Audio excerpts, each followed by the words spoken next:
Eddsworld is fantastic. If you don't know about their channel, it's an original cartoon series created by Ed Gould about 3 friends, Ed, Matt, and Tom. Ed is kind of like the stereotypical leader, except he has a silly side and is occasionally sarcastic. Yeah, who are you and what have you done with the real Matt? Oh. Matt is a hilarious comic relief who loves himself and loves to hoard stuff. That's not a phone. It's a banana. It's for you. Hello? Mr. President! Tom is a really down-to-earth, serious, sarcastic alcoholic. He kinda reminds me of Squidward, but not annoying and actually funny. Oh, I'm a miserable failure. Yeah, you are. I failed my mission. Yeah, you did. I could use some words of encouragement. Yeah, you could. The show is right up there with other cartoons like Gravity Falls and Steven Universe, in the sense that it can appeal to anybody regardless of your age. It's refreshing to see an animator who doesn't need to soil their work with pop culture references, unlike some other dirty sellouts on YouTube. And to think that the show used to be created by just one guy is really inspiring. The reason that I say used to is because unfortunately, in 2012, Ed Gould passed away from cancer. My sympathy goes out to his family and friends who have to grieve with it. And what better way to tribute to his work than make a top 10 list of the best Eddsworld episodes, in my opinion. Also, I'm going to include the new episodes that aren't made by Ed because they're awesome. Hey you, I'm looking for your peanut. Trick or Thread. This episode is pretty short, so I won't have a lot to talk about. It takes place on Halloween, and they get attacked by a little girl with superpowers. The entire episode is a song, and it's got a super kick-ass beat. What happened, Matt? Have you gone insane? I can't help it, Ed. She's inside my brain. And the ending has a really funny twist. Hey you, I'm looking for your peanut. The Zanta Claus trilogy isn't your typical Christmas special. Zanta is an evil Santa Claus, which isn't really that new of a concept, but the ironic thing is that the evil, undead, zombie Santa Claus isn't really that evil. Tom hates Christmas more than him. What did you think of my ride? It sucks. Well, perhaps... Christmas sucks. Well, how about... You suck. Well then, perhaps we could team up, Tom, and destroy Christmas once and for... Things especially get crazy in part 3 when Tom acts more like a terrorist and starts destroying everything. Hey you, I'm looking for your peanut. A lot of Eddsworld fans hate this episode because of the bad frame rate and noses, but for me it's not that big of a deal. The jokes are still funny and their personalities are still there. These. Whoa, whoa, whoa. You can't fire your gun without giving it a name first. Oh. I shall call him Brian. What? No, you can't call it a man's name. Why? What's yours called? Gun. It takes place in the 18th century. Ed, Tom, and Matt's ancestors are in the Wild West, and they try to stop bandits from stealing literally everything that isn't nailed to the ground. I also really like the theme about how everyone needs something different to accomplish your goals. Hey you, I'm looking for your peanut. Movie Makers was really relatable. The plot is that the characters buy a camera and make videos. That's it. I have a lot of experience with amateur filmmaking, and it reminds me of when I used to record with my friends goofing around with the camera, or old film camps I went to. This video was made with 1/100th of the budget of the Johnny Test episode about making movies, and it's a trillion times funnier. I actually take that back, because 0 times a trillion is still 0. So, this episode is... funny. Also, in Eddsworld, they do it because 1, they want to be famous, and 2, because they want to make something awesome. In Johnny Test, all they f***ing care about is money. I gotta get on Snoop to get a fat Hollywood contract. Ooh, can we get a limo with a tiny fridge that's always full of sausages? We'll put it right next to the all-you-can-eat mobile Sunday bar. And they use retarded, outdated memes. Hi, it's Hal. I was thinking today that it's funny to talk funny, so I was walking down the street today, and isn't that crazy? Hal is a featured video with over 100,000 web hits, which got him a huge Hollywood movie deal. Like, come on, 100,000 views?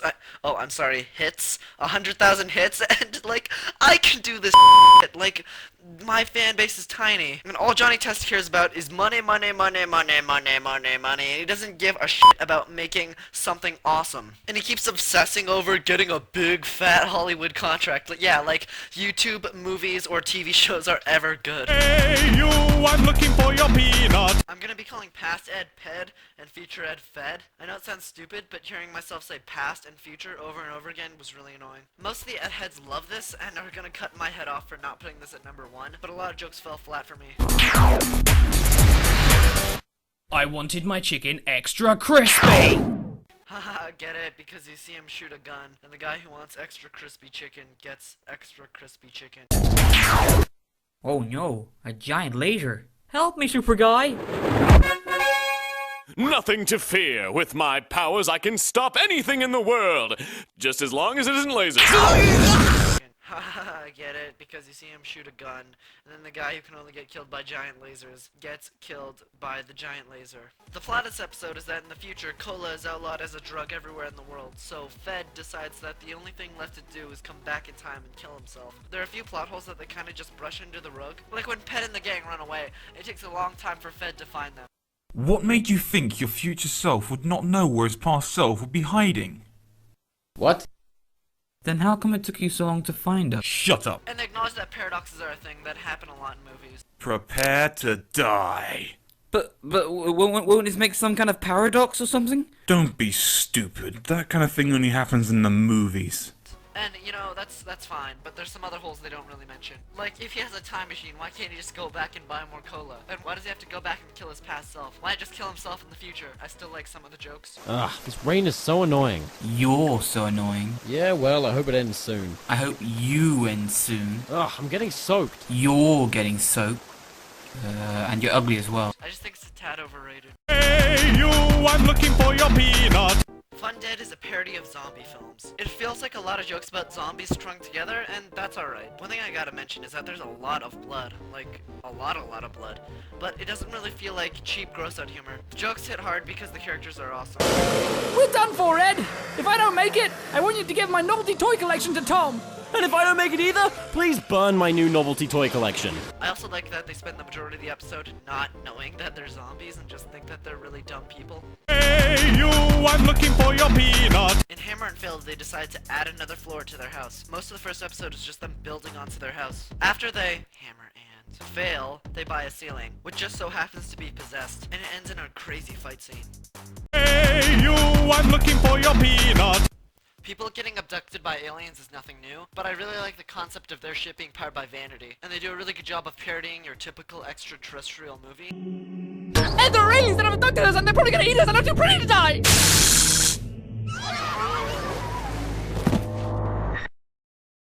Thank you. Ed Gould passed away halfway through making the episode, so the voice changer was hilarious. Hey, you, I'm looking for your peanut. Hot damn, this was a great episode. The house gets destroyed, they fight a giant robot, and Tord came back. Seeing Tord come back was like seeing your favorite character get announced for Smash. It just blew my damn mind. No one was expecting to see Tord come back after he left the show. I like that in the first half, they don't really do anything that big. They just reintroduce Tord and have a montage of going on past adventures. And when they finally get to the crazy action, it feels so much heavier because the first half made them feel much more like relatable human beings. I really adore the punch scene. Ooh! This is a big button! Because it really does a great job of demonstrating domestic abuse and how the attacker just brushes it off like it's nothing. Oh, what a mess. Who wants to go out for ice cream? Me? That's the spirit. This isn't the first time in the show that characters have gotten punched, but they really make you feel it. Just seeing his face squish like that and just adds so much impact. And when Matt finally gets his revenge, it's all the sweeter. Also, the space scene makes no sense because there's an opening hole that leads to the vacuum of space, and Tord isn't wearing a helmet. And there isn't any glass here because you can see the air cords coming out. And the #1 best Eddsworld episode is Happy Cardboard. The animation is just fantastic. It looks really realistic. You can really see that Ed put a lot of work into it, and I just love that he could just pull off this fantastic plot and this narrative and these characters and these struggles established within 6 seconds before Vine, so it was really ahead of its time. I really love the story about being happy and everything's awesome, and we create this mask around us and that everything's really happy, but it turns out that there's tragedy behind us, and we never like come out and tell people before it's too late, and it's just okay, the real one. Power Ed is fantastic. It has flaws, like the purple monster thing, they don't really explain that, like, at all.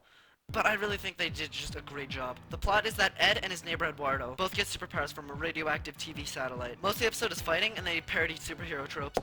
Is it a bird? Is it a plane?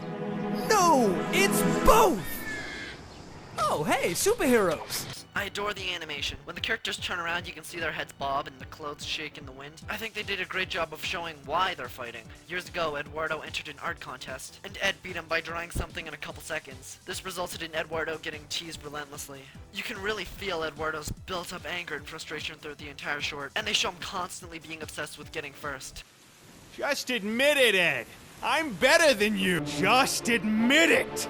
I'm better than you. I'm numero uno. I'm numero uno. You're the one who's coming in second place. You're coming in second place. His goddamn mask and shirt are the number one. It's a great way of showing that your actions can have effects on others without you knowing. And in the end, they stop being enemies, but they aren't exactly friends either. So in no other episode do they ever fight again. Tom, no! Lame. How did Tom survive? I mean, look at that.